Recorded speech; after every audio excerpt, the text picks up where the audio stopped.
আসসালামু আলাইকুম। Education care Facebook page এবং ইউটিউব চ্যানেলে সবাইকে স্বাগতম। শিক্ষার্থীরা, ষষ্ঠ শ্রেণীর নতুন আরেকটি গল্প নিয়ে তোমাদের সামনে হাজির হয়েছি। আজকের আমাদের গল্পটির নাম তোলপাড়, যেটা লিখেছেন শওকত ওসমান। সুপ্রিয় শিক্ষার্থীরা, তোমরা জানো যে আমাদের চ্যানেলে ধারাবাহিকভাবে তোমাদের ষষ্ঠ শ্রেণীর ক্লাস চলতেছে এবং প্রতিদিনই ভিডিও আপলোড হচ্ছে। তোমরা নতুন ভিডিও পেতে অবশ্যই চ্যানেলটি সাবস্ক্রাইব করে রাখো এবং তোমার বন্ধুদের সাথে শেয়ার করে রাখতে পারো। তোমরা কোন টপিকের উপরে ক্লাস চাচ্ছ, ক্লাসটি কেমন লাগতেছে, এটা কমেন্টে অবশ্যই জানাতে পারো। সুপ্রিয় শিক্ষার্থীরা, আজকে আমরা আমাদের যে গল্পটি রয়েছে তোলপাড়, চারুপাঠ বইয়ের, এই তোলপাড় গল্পের যে নমুনা প্রশ্ন, সেই নমুনা প্রশ্নের বহুনির্বাচনী প্রশ্ন এবং আমাদের যে সৃজনশীল প্রশ্নটি রয়েছে, আজকের ক্লাসে থাকছে বহুনির্বাচনী এবং সৃজনশীল প্রশ্নর অ্যান্সার। শিক্ষার্থীরা, আমাদের প্রথম ১ নম্বর যে এমসিকিউটা দেওয়া হয়েছে, শওকত ওসমানের প্রকৃত নাম কি? শওকত ওসমানের প্রকৃত নাম নম্বরটি শেখ আজিজুর রহমান। আমাদের খ নম্বর অর্থাৎ ২ এ যে প্রশ্নটি রয়েছে, সাবুর বড় লজ্জা লাগে কেন? গায়ে কিছু না থাকে, অর্থাৎ এর সঠিক অ্যান্সারটি হবে ক নম্বর। শিক্ষার্থীরা, এখানে আমাদের একটা উদ্দীপক দেওয়া হয়েছে। এই উদ্দীপকটি পড়ে আমাদের ৩ এবং ৪ নম্বর প্রশ্নের অ্যান্সার লিখতে হবে। গায়ের মাতব্বর শ্রমিকদের দিয়ে তার পুকুর পরিষ্কার করিয়েছিলেন। শ্রমিকরা পারিশ্রমিক চাইতে এলে তিনি তাদের অপমান করলেন। এই দৃশ্য দেখে গায়ের সাহসী মেয়ে তাহমিনা ক্রোধে ফেটে পড়েন। উদ্দীপকের তাহমিনার সঙ্গে তোলপাড় গল্পের কাকে তুলনা করা যায়? সঠিক অ্যান্সারটি হবে ঘ নম্বর, সাবু। আমাদের ৪ নম্বর যে প্রশ্নটি রয়েছে, উদ্দীপকে মাতব্বর তোলপাড় গল্পের পাঞ্জাবি মিলিটারিদের আচরণে প্রকাশ পেয়েছে।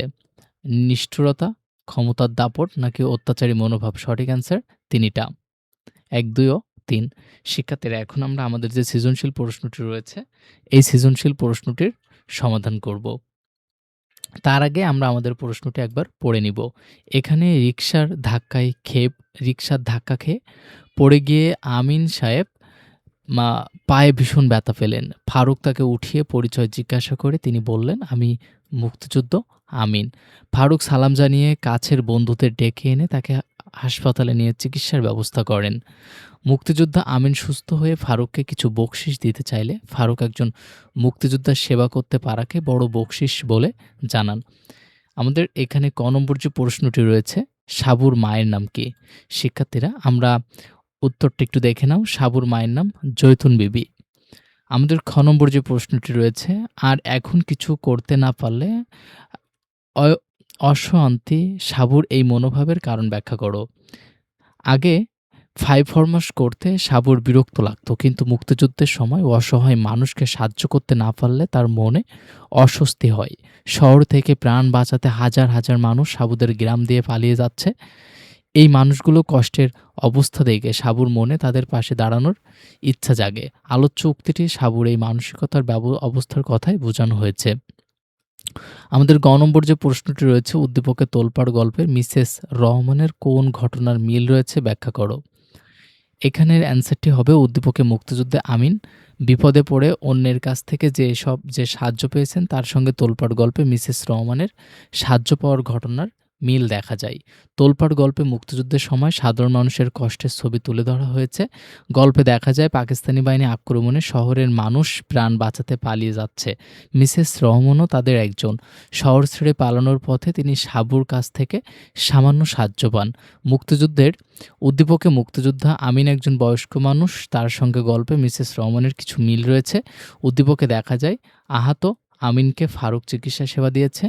এর জন্য আমিন সাহেব ফারুককে কিছু বকশিশ দিতে চাইলে ফারুক তা নেয়নি। ঠিক একইভাবে তোলপাড় গল্পেও মিসেস রহমান বকশিশ দিতে চাইলেও সাবু তা নেয়নি এবং নিঃস্বার্থভাবে তাকে সাহায্য করেছেন। তাই দেখা যায় দুজনের ক্ষেত্রে সাহায্য পাওয়ার পাশাপাশি কৃতজ্ঞতার অনুভূতিও আছে। এই দিক থেকে মুক্তিযুদ্ধ আমিন ও মিসেস রহমানের মধ্যে সাদৃশ্য পাওয়া যায়। শিক্ষার্থীরা, আমাদের ঘ নম্বর যে প্রশ্নটি রয়েছে, তুমি কি মনে করো ফারুকের ভূমিকা তোলপাড় গল্পে সাবুর ভূমিকারই প্রতিচ্ছবি? তোমার উত্তরের পক্ষে যুক্তি দাও। অ্যান্সারটি দেখে নাও। তোলপাড় গল্পের সাবু যে ভূমিকা, সে সে একই ভাব উদ্দীপকে ফারুকের মধ্যেও দেখা যায়। তোলপাড় গল্পের সাবু পাকিস্তানিদের অত্যাচারের ভয়ে শহর ছেড়ে পালিয়ে আসা বয়স্ক নারী মিসেস রহমানকে সাহায্য করেন। তিনি খুব ক্লান্ত হয়ে পড়লে সাবু তাকে পানি খাওয়ায়ে স্বস্তি দেয়। উদ্দীপকে দেখা যায় মুক্তিযোদ্ধা আমিনকে হাসপাতালে নিয়ে গিয়ে ফারুকও দায়িত্বশীল কাজ করেছে। আমিন তাকে বকশিশ দিতে চাইলে ফারুক তা নেয়নি। মুক্তিযোদ্ধার সেবা করতে পারাকেই তিনি নিজের পুরস্কার মনে করেছে। গল্পে সাবু মানুষের পাশে দাঁড়িয়েছে। মিসেস রহমান টাকা দিতে চাইলে সাবু তা নেয়নি, বরং মায়ের কথা মনে করে টাকা নিতে রাজি হয়নি। একই ধরনের মানবিক মনোভাব উদ্দীপকে ফারুকের মধ্যেও দেখা যায়। তাই বলা যায় ফারুকের ভূমিকা তোলপাড় গল্পের সাবুর ভূমিকাকেই আ মনে করিয়ে দেয়। শিক্ষার্থীরা এই ছিল তোমাদের চারুপাঠ গল্পের যে নমুনা প্রশ্নটি রয়েছে, এই নমুনা প্রশ্নের বহু নির্বাচনী প্রশ্ন এবং সংক্ষিপ্ত সৃজনশীল প্রশ্নটির অ্যান্সার। দেখা হচ্ছে পরবর্তী কোনো ক্লাসে। সে পর্যন্ত সকলেই ভালো থাকো, সুস্থ থাকো।